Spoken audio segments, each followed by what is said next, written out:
Nah, di India inilah saya mulai merasakan pengalaman pertama menjadi seorang petani. Saya pengen banget ke India gitu. Dari dulu banget pengen banget ke India karena negara itu menurut saya sangat menarik untuk didatangi gitu karena budaya mereka kan kuat ya.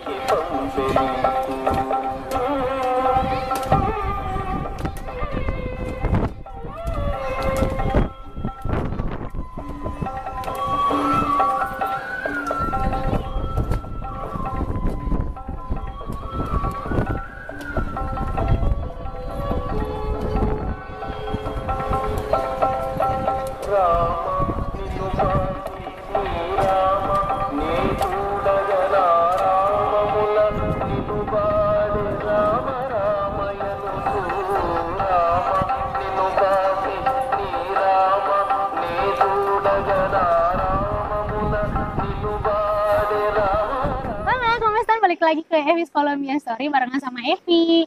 Nah, video ini adalah video part kedua, bagian kedua dari kenapa sih? Video ini adalah part 2 tentang cerita saya sebagai seorang mantan kulit tinta di Jakarta yang beralih profesi menjadi kulit tani di 3 benua. Video bagian pertama saya sudah bercerita tentang latar belakang saya sebagai seorang kulit tinta dan kenapa saya resign dari pekerjaan tersebut dan beralih menjadi kulit tani. Di video kali ini saya bakalan bercerita tentang pengalaman saya menjadi seorang petani di benua yang pertama, yaitu benua Asia, tepatnya di negara India.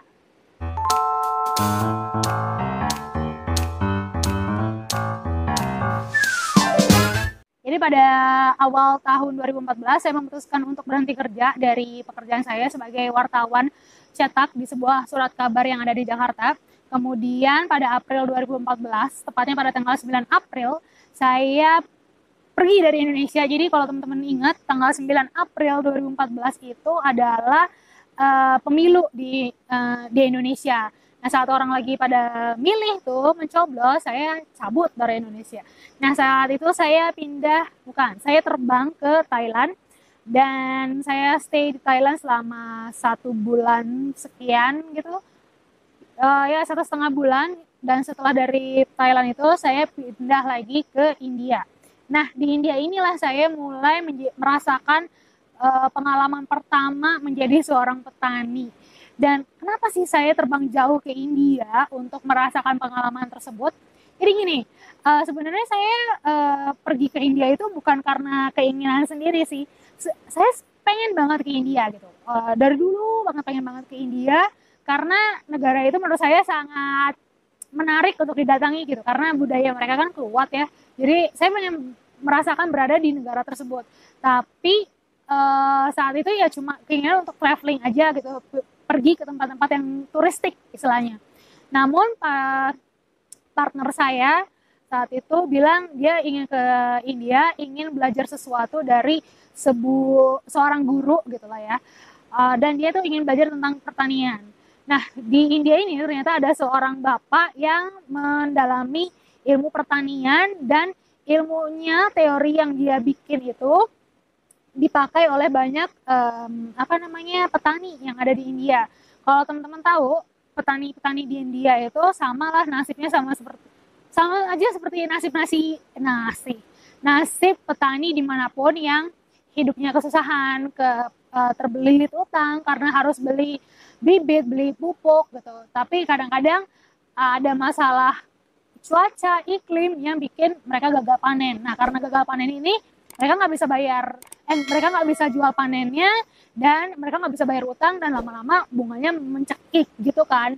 Nah, bapak yang satu ini mengembangkan satu metode pertanian yang dia sebut sebagai zero budget natural farming. Nah, karena hal itulah partner saya itu tertarik ingin belajar metode pertanian tersebut. Ya sudah, akhirnya kami pergilah ke India gitu kan. Nah, di India itu kami berusaha mencari beberapa petani yang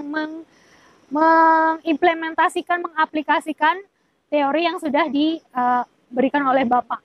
Petani menggunakan metode ini tuh banyak banget karena si Bapak ini tuh sering banget melakukan workshop yang didatangi oleh ribuan petani gitu. Jadi petani yang menggunakan metode ini tuh tersebar di seluruh India. Dan saat itu kami berada di bagian selatan India dan kami bertemu beberapa petani yang ada di sana. Nah, salah satu cara untuk belajar kan nggak cuma sekedar ngomong ya, tapi juga nggak sekedar teori, nggak sekedar ngeliat gitu, tapi juga dengan praktek. Walaupun jumlah petaninya banyak, petani yang bisa menerima kami untuk belajar secara langsung di kebun mereka tuh sedikit sekali gitu. Sampai akhirnya tuh sebulan kami mencari itu nggak ketemu. Sampai akhirnya kami ketemu deh sama satu host yang bersedia menerima kami menjadi bagian dari farmnya gitu. Nah, disitulah kami belajar metode yang diajarkan oleh si bapak zero budget zero budget natural farming ini. Dan salah satunya adalah cara membuat kultur yang dipercaya bisa menyuburkan tanah gitu. Nah, kulturnya ini merupakan campuran dari kotoran sapi, gula, tepung kacang, terus air dan urin sapi gitu kan. Kita kami belajar praktek dan belajar menanam, juga belajar memotong rumput, dan semuanya itu buat saya adalah hal yang sangat baru gitu.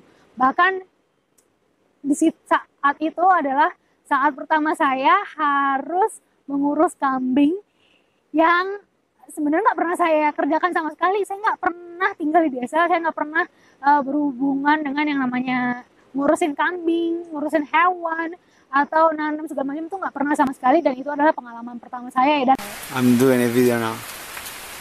Effie feeding the kambing. Which one is the picky one? No, he has a lot. He's the one who's calling. This is female. The girl. This is a boy. And that's a boy also, the most beautiful one. No, but he's pregnant. Look at his stomach. Oh, He's pregnant.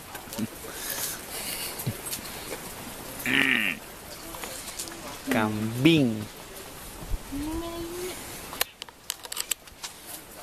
And that's the mother of the two white ones. You will eat my camera if I leave it.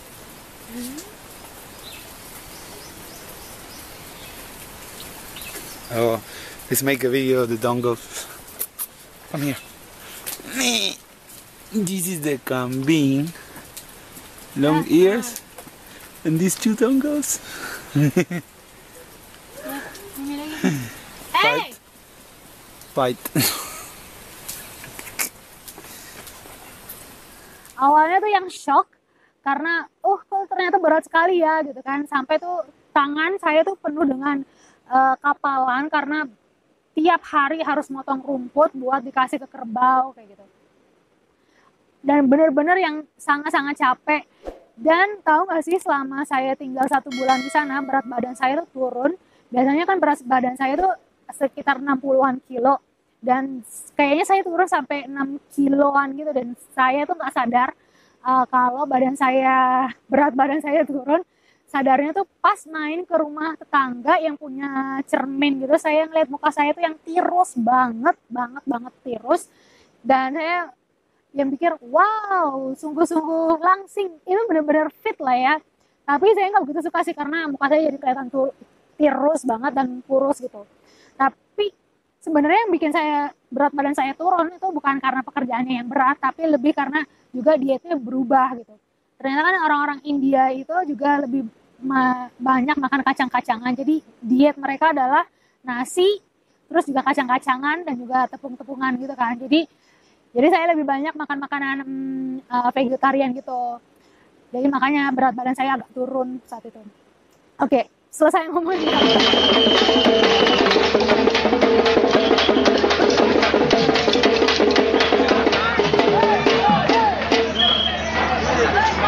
Bisa sih saya menjadi volunteer gitu. Dan maksudnya volunteer di sini apa ya? Nah, jadi gini, jadi saya tinggal di tempat host ini, saya bertukar waktu bekerja selama di tempatnya dengan akomodasi dan juga makanan. Dan rupanya volunteer ini itu bukan hal yang baru gitu bagi sebagian orang. Di beberapa negara, di beberapa tempat tuh yang kayak gitu sering banget terjadi gitu. Jadi saling bertukar gitu kan ya. Dan tujuannya adalah si host mendapatkan tenaga kerja tambahan dan kami volunteernya mendapatkan pengetahuan dari si hostnya itu. Gitu. Dan makin kesini sih saya makin sering menemukan berbagai macam jenis volunteer apapun jenisnya, bisa di bidang pertanian, bisa di bidang hospitality dan segala macam. Dan banyak juga para traveler yang memanfaatkan hal ini. Jadi buat mereka yang suka traveling dalam jangka waktu yang panjang, mereka bisa menghemat biaya karena mereka nggak harus bayar makan dan juga nggak perlu bayar akomodasi. Nah, di bawah ini bakalan saya kasih nama website yang bisa kalian manfaatkan untuk mencari tempat volunteer di negara manapun. Saya di India itu sekitar berapa ya, 2,5 bulan, tapi full volunteernya itu sekitar 1,5 bulan doang. Nah, selama saya di India itu ada kejadian menarik sih, yang kalau teman-teman baca berita biasanya kan dibilang di India tuh agak sulit ya menunjukkan afeksi ke lawan jenis gitu.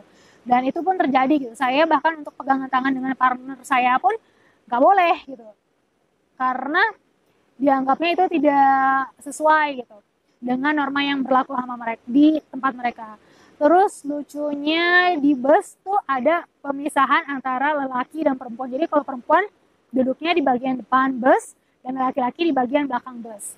Terus kalau ada orang yang bilang kalau di Kolombia, di India itu banyak orang yang bau badan gitu, terus terang saya nggak nemuin ya waktu itu di bagian selatan India, jadinya saya nggak bisa ngomong banyak soal hal itu.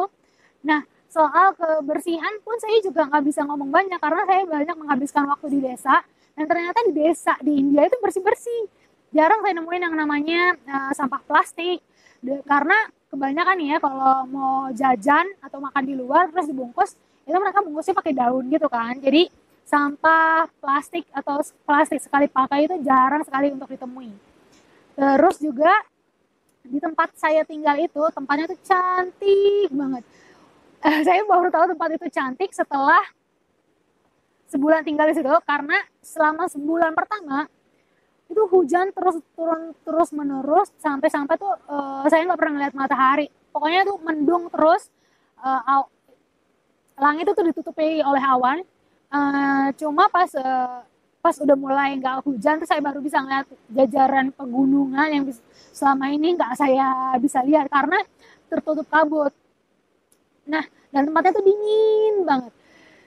Nah, yang menariknya di tempat host saya tinggal itu, dia punya sumber mata air. Sumber mata airnya tuh cakep banget, bersih banget, dan itu bisa langsung diminum. Pokoknya sumber mata airnya tuh warnanya kayak biru gitu, pokoknya keren banget ya.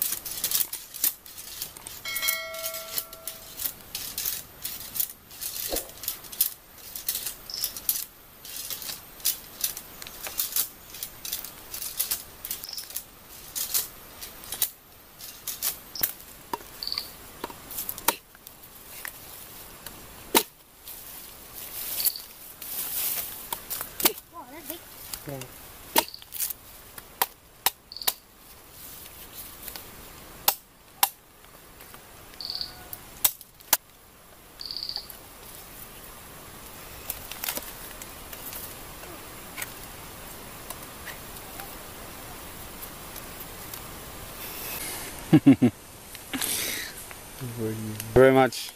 Thank you.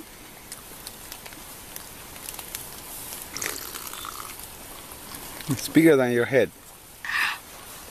but not bigger than mine.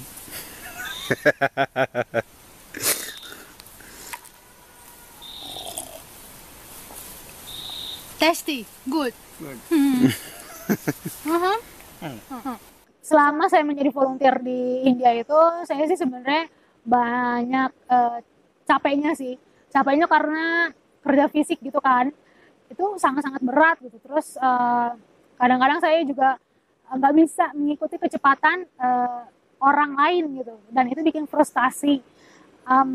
Lalu juga tempat tinggalnya tuh jauh dari mana-mana. Bahkan kalau mau ke kota, bukan ke kota ya, kayak ke desa terdekat, itu harus jalan kaki sekitar 15 menit atau 30 menit gitu lah, sekitar itu ke desa tuh cuma bisa minum chai, teh susu, dan makan roti, udah itu aja. Tapi menyenangkan sih, damai banget di sana. Dan itu sangat indah, sebetulnya benar-benar sangat indah. I miss India. Yang menariknya nih waktu di India. Jadi waktu di India itu ternyata India itu juga cukup strict gitu ya, keamanannya gitu. Polisi itu selalu memantau siapa aja yang datang. Karena kami tinggalnya di tempat yang bukan tempat turistik dan kami adalah orang asing, kami sempat didatangi oleh polisi, oleh dua tim polisi gitu, dari 2 kota yang berbeda. Sampai-sampai inspekturnya itu datang menemui kami dan melakukan interogasi dan bertanya apa yang kami lakukan di tempat itu. Mengapa kami tinggal di tempat yang bukan tempat turistik. Awalnya saya agak shock sih kenapa hal tersebut bisa sampai terjadi. Padahal kan kami bukan orang yang aneh-aneh atau gimana. Cuma sampai sekarang ini sih saya bisa mikir, oh ya wajar gitu loh. Karena kami kan tinggalnya di bagian selatan India dan ternyata di bagian selatan itu agak ada konflik dengan negara Sri Lanka kalau nggak salah. Jadi mereka mengkhawatirkan ada penyusup dari Sri Lanka yang datang ke tempat itu gitu. Kalau nggak salah sih alasannya seperti itu ya. Pertama kalinya saya itu diinterogasi sama polisi malah justru di India. Oke, jadi itu aja pengalaman saya sebagai volunteer di India. Dan ini bagian part 2, bagian 2-nya ya. Berarti masih ada bagian 3 dan bagian 4. Nah, di bagian ketiga berarti nanti saya bakalan bercerita tentang pengalaman saya bekerja sebagai petani di Australia.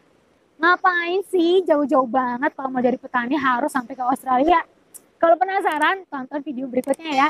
Nah, untuk kali ini selesai dulu. Dan kalau teman-teman suka sama video ini, boleh kasih like. Kalau nggak suka, boleh kasih dislike. Tapi kasih dulu komentar kenapa kalian nggak suka sama video ini. Dan kalau kalian pengen menghubungi saya, kalian juga bisa pantau Instagram saya, yaitu Evi di Kolombia.